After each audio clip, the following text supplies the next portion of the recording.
కాంగ్రెస్ పై తీవ్ర స్థాయిలో విరుచుకుపడ్డారు ప్రధాని మోదీ. భారత రాజ్యాంగాన్ని కాంగ్రెస్ 75 సార్లు సవరణలు చేసిందన్నారు. అధికార దాహం అస్తంపాటికి ఎక్కువని, ఒక కుటుంబం తమ స్వార్థం కోసం రాజ్యాంగాన్ని మార్చిందని మండిపడ్డారు. అయితే ప్రజాస్వామ్య గొంతుకను నొక్కివేశారన్నారు. మన దేశంలో నెహ్రూ సొంత రాజ్యాంగాన్ని నడిపారన్నారు. ఇందిరాగాంధీ ఎన్నికను సుప్రీంకోర్టు రద్దు చేయడంతో ఎమర్జెన్సీ విధించాలని, ఎమర్జెన్సీలో ప్రజల హక్కులను కాలరాశారన్నారు. రాజీవ్ గాంధీ కూడా రాజ్యాంగానికి అన్యాయం చేశారన్నారు. ఒక్క ఓటుతో వాజ్పేయి ప్రభుత్వం పడిపోయిందని, ఆ ఒక్క ఓటు కోసం తాము రాజీ పడలేదన్నారు. ఓబీసీలకు, ఎస్సీ ఎస్టీలకు కాంగ్రెస్ అన్యాయం చేసిందన్నారు. గరీబ్ హఠావో అనేది పెద్ద అబద్ధమని, 40 ఏళ్లు గరీబ్ హఠావో అంటూ కాలయాపన చేశారన్నారు. 75 साल भारत का नागरिक हर कसौटी पर खरा उतरा है और इसलिए भारत का नागरिक सर्वाधिक अभिनंदन का अधिकारी है। भारत का लोकतंत्र, भारत का गणतांत्रिक अतीत बहुत ही समृद्ध रहा है, विश्व के लिए प्रेरक रहा है और तभी तो भारत आज मदर ऑफ डेमोक्रेसी के रूप में जाना जाता है। विशाल लोकतंत्र है, इतना नहीं, हम लोकतंत्र की जननी है। हमारे देश में संविधान को नोच लिया गया, इमरजेंसी आपातकाल लाया गया, संवैधानिक व्यवस्थाओं को समाप्त कर दिया गया, देश को जेल खाना बना दिया गया और कांग्रेस के माथे पर जो पाप है ना, वो कभी भी धुलने वाला नहीं है। दुनिया में जब जब लोकतंत्र की चर्चा होगी, कांग्रेस के माथे का ये पाप कभी धुलने वाला नहीं है, क्योंकि लोकतंत्र का गला घोंट दिया गया था। भारत के संविधान निर्माताओं की तपस्या को मिट्टी में मिलाने की कोशिश की गई थी। दशकों तक मंडल कमीशन के रिपोर्ट को डिब्बे में डाल दिया था। जब कांग्रेस को देश ने हटाया, जब कांग्रेस गई, तब जाकर के ओबीसी को आरक्षण मिला, तब तक ओबीसी को आरक्षण नहीं मिला। ये कांग्रेस का पाप है। अगर उस समय मिला होता तो आज देश के अनेक पदों पर ओबीसी समाज के लोग भी देश की सेवा करते, लेकिन नहीं करने दिया, नहीं होने दिया। ये पाप इन्होंने किया था।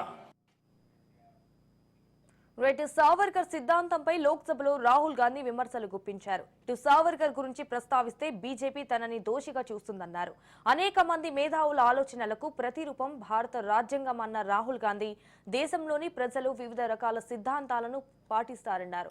మహాభారతంలోని కుల వివక్షను ఆయన ఈ సందర్భంగా ప్రస్తావించారు. Of the RSS has to say about the Constitution of India and about how he thinks India should be run. The worst thing about the Constitution of India is that there is nothing Indian about it. Manusmriti is that scripture which is most worshipable after Vedas for our Hindu nation, and from which our ancient times have become the basis of our culture, customs, thought and practice. This book, for centuries, has codified the spiritual and divine march of our nation. Today, Manusmriti is law. These are the words of Savarkar. Mr. Savarkar has clearly stated in his writings that there is nothing Indian about our Constitution. He has clearly stated that the book India is run by should be superseded by this book. And this is what the fight is about. Now, it's nice that all of you are so-called defending the Constitution. భారత రాజ్యాంగంపై పార్లమెంటులో రెండో రోజు ప్రత్యేక చర్చ జరిగింది. భారత్లోని మైనార్టీలకు న్యాయపరమైన రక్షణ లభిస్తోందన్నారు కేంద్ర మంత్రి కిరణ్ రిజిజు. మన మాటలు చేతలు ప్రపంచం ముందు భారత్ను తక్కువ చేసే చూపేలా ఉండకూడదన్నారు. మన దేశంలో మైనార్టీలకు న్యాయపరమైన రక్షణతో పాటు వారి నమ్మకాలను కాపాడే చట్టాలున్నాయని, కాంగ్రెస్తో పాటు అనేక ప్రభుత్వాలు వారి సంక్షేమం కోసం కృషి చేశాయని గుర్తు చేశారు. अफगानिस्तान में सिख हिंदूज का संख्या, ईसाई का संख्या क्या हो गया आपको मालूम है। चाहे वो तिब्बत में प्रॉब्लम हो या म्यांमार में हो, श्रीलंका में हो या बांग्लादेश में हो, पाकिस्तान हो, अफगानिस्तान हो, जो माइनॉरिटीज का खिलाफ जुल्म होता है या कुछ दिक्कतें आते हैं, सबसे पहला देश जहां वो आते हैं संरक्षण लेने के लिए वो है भारत देश में। यहां सेफ है इसलिए तो आते हैं। फिर ऐसे बातें क्यों कहा जाता है कि इस देश में माइनॉरिटीज को कोई प्रोटेक्शन नहीं है। पाकिस्तान का हालत आप जानते हैं, बांग्लादेश में जो होता है आप लोग मालूम है। ఎన్డీఏ ప్రభుత్వం రాజ్యాంగ ఉల్లంఘనకు పాల్పడుతోందని ఆరోపించారు భువనగిరి ఎంపీ చామల కిరణ్. రాజ్యాంగాన్ని మార్చి నిబంధనలను తుంగలో తొక్కే ప్రయత్నం చేస్తోందని విమర్శించారు. ఉభయ సభల్లో ప్రతిపక్షాల గొంతు నొక్కే ప్రయత్నం చేస్తోందన్నారు. అయితే కొంతమంది వ్యక్తుల కోసమే రాజ్యాంగాన్ని తాకట్టు పెట్టారని ఫైర్ అయ్యారు ఎంపీ చామల. భారతదేశంలో 75 సంవత్సరాల రాజ్యాంగాన్ని ఈ యొక్క వింటర్ సెషన్ మొదలైనప్పుడే 75 సంవత్సరాల కాన్స్టిట్యూషనల్ డేని పార్లమెంట్లో చేసుకోవడం జరిగింది. వాస్తవంగా డాక్టర్ బాబాసాహెబ్ రాసిన రాజ్యాంగం ఈరోజు ఉల్లంఘనకు పాల్పడుతుంది. ఇప్పుడున్న ప్రభుత్వం 400 సీట్లు వస్తే రాజ్యాంగాన్ని మార్వాలన్న ఆలోచన ఉన్నట్టు ప్రజలు గమనించి ఈసారి వారికి 240 సీట్లే, అంతకంటే కూడా తక్కువ వచ్చాయి. కానీ ప్రజలు రాజ్యాంగాన్ని ఏదైతే బాబాసాహెబ్ రాసిన రాజ్యాంగాన్ని మార్చి ఈరోజు బీజేపీ ప్రభుత్వం ఏదైతే ఉందో ఈ రాజ్యాంగాన్ని తుంగలోకి దొక్కే ప్రయత్నం చేస్తున్నట్టు మనం రోజు చూస్తున్నాం. ఒక్క 4-5 కోసం భారతదేశంలో ప్రజలను పట్టించుకోకుండా, ప్రజా సమస్యలను పట్టించుకోకుండా, అందరినీ కూడా ఆర్థికంగా దేశాన్ని ఇటు ప్రజల్ని పురోగతి చెందకుండా ఓన్లీ ఒక 3-4 కోటీశ్వర్లను చేసి ప్రపంచ కుబేర్లను చేసినటువంటి ఈ 10 ఏళ్ల పాలన, బీజేపీ పాలన, మనకున్న రాజ్యాంగాన్ని తుంగలోకి తొక్కి చేస్తున్నటువంటి ఈ పని. జమిలీ ఎన్నికల బిల్లుపై కేంద్ర ప్రభుత్వం మరింత ఫోకస్ పెట్టింది. ఈ శీతాకాల సమావేశాలు ఎలాగైనా బిల్లు పాస్ అయ్యేలా చూడాలని నిర్ణయించుకుంది. ఈ నేపథ్యంలోనే ఎల్లుండి లోక్సభ ముందుకు 1 నేషన్ 1 ఎలక్షన్ బిల్లు వచ్చే అవకాశం ఉంది. ఈ బిల్లును కేంద్ర న్యాయశాఖ మంత్రి అర్జున్ రామ్ మేఘ్వాల్ ప్రవేశపెట్టనున్నారు. 129వ రాజ్యాంగ సవరణ బిల్లు కింద జమిలీ ఎన్నికల బిల్లు ప్రవేశపెడుతున్నట్లు తెలుస్తోంది. ఇక ఈ నెల 12న 1 నేషన్ 1 ఎలక్షన్ బిల్లుకు కేంద్ర కేబినెట్ ఆమోదం తెలిపింది.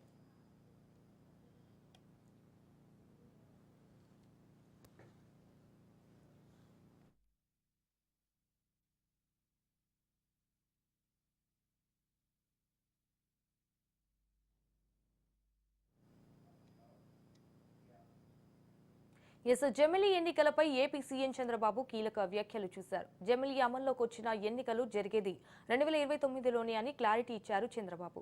1 నేషన్ 1 ఎలక్షన్ కు ఇప్పటికే తమ మద్దతు ప్రకటించామన్నారు. అయితే జమిలీపై అవగాహన లేక వైసీపీ ఏది పడితే అది మాట్లాడుతోందన్నారు. ఆయన వైసీపీ డ్రామాలు చూసి ప్రజలు నవ్వుతున్నారని చంద్రబాబు వెల్లడించారు.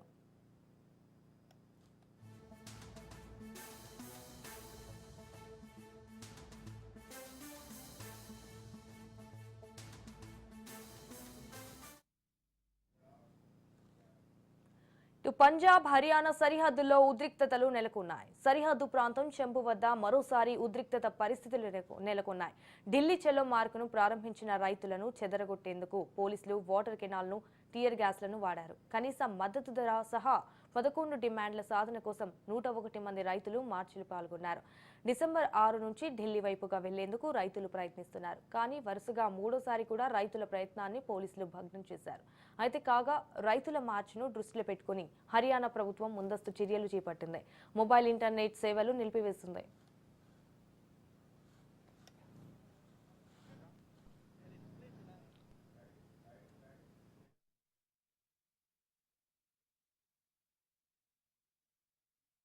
ये धरना देना है तो कृपया करके आप परमिशन अप्लाई कर दें, और परमिशन यदि मिलती है तो हम आपके साथ खुद आपको वहां तक छोड़ के आएंगे।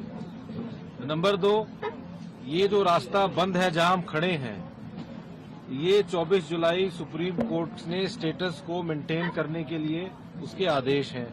अभी कल भी माननीय सुप्रीम कोर्ट में हियरिंग हुई है, हेडेड बाय रिटायर्ड जस्टिस नवाब सिंह। तो वो विद इन 3 डेज 3-4 दिन में मीटिंग करने के लिए डायरेक्शन दी गई है माननीय सुप्रीम कोर्ट से। उसके साथ साथ जो कि डल्लेवाल जी हम सभी के माननीय हैं, बहुत ज्यादा आदर करते हैं उनका, उनकी तबीयत को ध्यान में रखते हुए उसके लिए ताकि ये इशू रिजॉल्व हो। पंजाब सरकार को भी बोला गया और भारत सरकार को भी बोला गया है कि वो भी इमीडिएटली अगर रिजॉल्व होता है तो इमीडिएटली मीटिंग फिक्स करें और 18 तारीख ही अभी नेक्स्ट डेट ऑफ हियरिंग उसमें रखी गई है। दिल्ली जाके धरना ఎస్సీ వర్గీకరణపై సీఎం రేవంత్ రెడ్డి కీలక వ్యాఖ్యలు చేశారు. ఎస్సీ వర్గీకరణకు కాంగ్రెస్ పార్టీ అనుకూలమని మరోసారి స్పష్టం చేశారు. హైదరాబాద్లోని ఓ హోటల్లో ఏర్పాటు చేసిన గ్లోబల్ మాదిగ డే 2024 కార్యక్రమానికి సీఎం రేవంత్ ముఖ్య అతిథిగా హాజరయ్యారు. అయితే ఎస్సీ వర్గీకరణపై సుప్రీంకోర్టు తీర్పులో తమ ప్రభుత్వం కీలక పాత్ర పోషించిందన్నారు. ఇబ్బందులు రాకుండా వర్గీకరణ ప్రక్రియ చేపడతామని తెలిపారు సీఎం రేవంత్ రెడ్డి. కాంగ్రెస్ ప్రభుత్వం బాధ్యత చేపట్టిన తర్వాత మిత్రుడు దామోదర్ రాజనరసింహ గారిని పిలిచి సుప్రీంకోర్టులో కేసు మాదిగ వర్గీకరణ ఉపకులాలకు సంబంధించి కేసు ఉన్నది. తెలంగాణ రాష్ట్ర ప్రభుత్వము ఈ కేసులో ఇంప్లీడ్ అయి మన వాదనలను వినిపించి తద్వారా వీళ్లకు న్యాయం చేయాలని చర్చ చేసి ఆ కేసులో వాదనలు వినిపించి ఆ జడ్జిమెంట్ రావడానికి తెలంగాణ రాష్ట్ర ప్రభుత్వం చాలా క్రియాశీలక పాత్ర పోషించింది. మాదిగ ఉపకులాల వర్గీకరణ ప్రొఫెసర్ కుమార్ మాదిక సామాజిక వర్గానికి సంబంధించిన వ్యక్తిని ఉస్మానియా యూనివర్సిటీకి మొట్టమొదటిసారి 100 సంవత్సరాల హిస్టరీలో ఒక మాదిగ వైస్ ఛాన్సలర్గా మన ప్రభుత్వం నియమించింది. IIIకి బాసర మాదిగ సామాజిక వర్గానికి సంబంధించిన వైస్ ఛాన్సలర్ను నియమించడం జరిగింది. హైయర్ ఎడ్యుకేషన్లో ప్రొఫెసర్ పురుషోత్తంని మాదిగ సామాజిక వర్గం నుంచి, పబ్లిక్ సర్వీస్ కమిషన్లో మెంబర్గా పాల్వాయి రజని నల్గొండ జిల్లా నుంచి మాదిగ సామాజిక వర్గం నుంచి, విద్యా కమిషన్లో చారగొండ వెంకటేష్ మాదిగ సామాజిక వర్గం నుంచి విద్యా కమిషన్లో మెంబర్గా నియమించడం జరిగింది. ఏ అవకాశం వచ్చినా రాజకీయపరమైన లేకపోతే అధికారులకు సంబంధించిన నియామకాలు ఈ ప్రభుత్వం ఏది చేపట్టినా మాదిగ సామాజిక వర్గం అడగకుండానే వాళ్ళకి కావాల్సిన దానికంటే ఇంకొక ముద్ద ఎక్కువ పెట్టడానికి మా ప్రభుత్వం ప్రయత్నం చేస్తుంది. కాంగ్రెస్ ప్రభుత్వం బాధ్యత గత పాలకులు హాస్టల్ విద్యార్థులను పట్టించుకోలేదని విమర్శించారు డిప్యూటీ సీఎం భట్టి విక్రమార్క. అప్పుడు స్టూడెంట్స్ కోసం ఏం చేయని వాళ్ళు ఇప్పుడు సిగ్గు లేకుండా మాట్లాడుతున్నారని మండిపడ్డారు. ఇటు తెలంగాణ ప్రభుత్వ హాస్టళ్ల పెండింగ్ మెస్ ఛార్జీలను మంజూరు చేసినట్లు తెలిపారు. అనంతరం పాఠశాలలు హాస్టళ్లు ఈ విధంగా కావడానికి గత బీఆర్ఎస్ ప్రభుత్వమే కారణమన్నారు. కాంగ్రెస్ ప్రభుత్వం బీఆర్ఎస్ లాగా డ్రామాలు చేయడం లేదన్నారు. కళ్యాణ మండపాల్లోనూ లేకపోతే కళాశాల మూసేసిన దాంట్లోనూ అద్దెకిచ్చి ఆడ పడేసి పిల్లలు కుక్కి వదిలేసినటువంటి వాళ్ళు ఈ మధ్య అక్కడక్కడ బయటకు వచ్చి తగుదనమ్మా అని పాఠశాల తిరుగుతూ వదినం బాలేదు, బిల్డింగ్ బాలేదు, లేకపోతే అది బాగాలేదని మాట్లాడతారు. సిగ్గు ఉండాలి కదా. అవన్నీ జరగడానికి మీరే కదా కారణం. 10 ఏళ్ళు మీరు సరిగా అద్భుతమైన పాఠశాల మేము మొదలుపెట్టినట్టు కట్టి ఉంచినట్టయితే ఈరోజు ఆ పరిస్థితి ఉండేది కాదు కదా. 10 ఏళ్ళు మీరు డైట్ ఛార్జెస్ పెంచి ఉండుంటే ఈరోజు ఈ ఇబ్బంది ఉండేది కాదు కదా.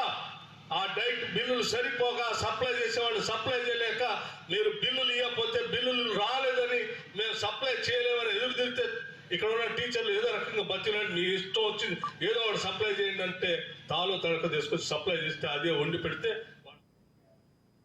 రైట్ గా ట్విట్టర్ వేదికగా రాహుల్ గాంధీకి ప్రశ్నలు సంధించారు మాజీ మంత్రి కేటీఆర్.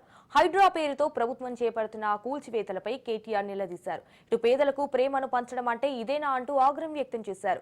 తెలంగాణలో ఇంట్లో 2 మహిళలు ఉండగానే బుల్డోజర్తో ఇళ్లను కూలగొట్టారని, ఆ మహిళ భౌతిక భద్రతకు ఎవరు బాధ్యత వహిస్తారని ప్రశ్నించారు. ఇలాంటి ఘటనలు మీ కుటుంబంలో జరిగితే అంగీకరిస్తారా అంటూ క్వశ్చన్ చేశారు.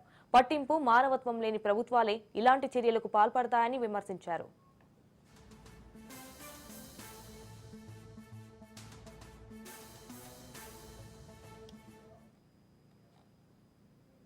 రైట్ తెలంగాణ తల్లి ఉద్యమ ప్రతీక అన్నారు బీఆర్ఎస్ ఎమ్మెల్సీ కవిత. సబ్బండ వర్గాలు ఏకమై తెలంగాణ రాష్ట్రాన్ని సాధించుకున్నామన్నారు. పూలన్నిటినీ కలిపి బతుకమ్మ పండుగ చేసుకుంటామన్నారు. ఇటు తెలంగాణ తల్లిలో బతుకమ్మ లేకపోతే తెలంగాణ సమాజం బాధపడుతోందన్నారు కవిత. తెలంగాణ అస్తిత్వాన్ని ఎవరు దెబ్బ కొట్టలేరని, ఉద్యమ కాలం నాటి తెలంగాణ తల్లిని రాష్ట్ర వ్యాప్తంగా నిలబెట్టాలని పిలుపునిచ్చారు. జరుగుతుందని తెలిసినా కూడా అడ్డుపడకపోతే, మనం మాట్లాడకపోతే తప్పు మనదైతుంది. మన ఉనికికి మన సంస్కృతి పైన దాడి జరుగుతున్నదంటే మనం మాట్లాడకపోతే తప్పు మనదైతుంది. చరిత్ర మనల్ని కూడా క్షమించదు. చరిత్ర నిర్మాణంలో మనమున్నాం. కేసీఆర్ గారి నాయకత్వంలో జరిగినటువంటి తెలంగాణ పునర్నిర్మాణంలో కూడా మనమున్నాం. ఆ రేవంత్ రెడ్డి గారు ఎండ్లో కూడా లేరు. పునర్నిర్మాణం జరిగేటటువంటి దశలో ప్రభుత్వాన్ని అస్థిరపరిచే కుట్ర చేసిండ్రు. ఉద్యమం జరుగుతున్నటువంటి దశలో ఉద్యమకారుల మీద గన్ను ఎక్కిపెట్టినటువంటి వ్యక్తి. ఎక్కడా లేడు కాబట్టి ఎక్కడనో ఒక దగ్గర మరి నా పేరు నమోదు చేసుకోవాలని చేస్తున్నటువంటి వెకిలి ప్రయత్నంగా దీన్ని మనం చూడాల్సినటువంటి అవసరం ఉంది. తెలంగాణ వ్యాప్తంగా 2 రోజుల పాటు గ్రూప్ 2 పరీక్షలు నిర్వహించనున్నారు. ఈ పరీక్షల నిర్వహణకు సంబంధించి టీజీపీఎస్సీ అధికారులు ఏర్పాట్లు పూర్తి చేశారు. ఇటు తెలంగాణ వ్యాప్తంగా 1368 పరీక్షా కేంద్రాలను ఏర్పాటు చేశారు. ఈ పరీక్షలను ఓఎంఆర్ పద్ధతిలో నిర్వహించనున్నారు. అయితే 783 పోస్టుల భర్తీకి నోటిఫికేషన్ విడుదలైంది. పరీక్షకు హాజరయ్యేవారు హాల్ టికెట్తో పాటు ఇటీవల దిగిన పాస్పోర్టు సైజ్ ఫోటో, ప్రభుత్వం జారీ చేసిన ఏదైనా గుర్తింపు కార్డు తీసుకురావాలని అధికారులు సూచించారు. ఇక మహిళా అభ్యర్థులకు మంగళసూత్రం, గాజుల వరకే అనుమతించనున్నారు. ఇతర ఆభరణాలు ఉంటే అనుమతించమని స్పష్టం చేశారు.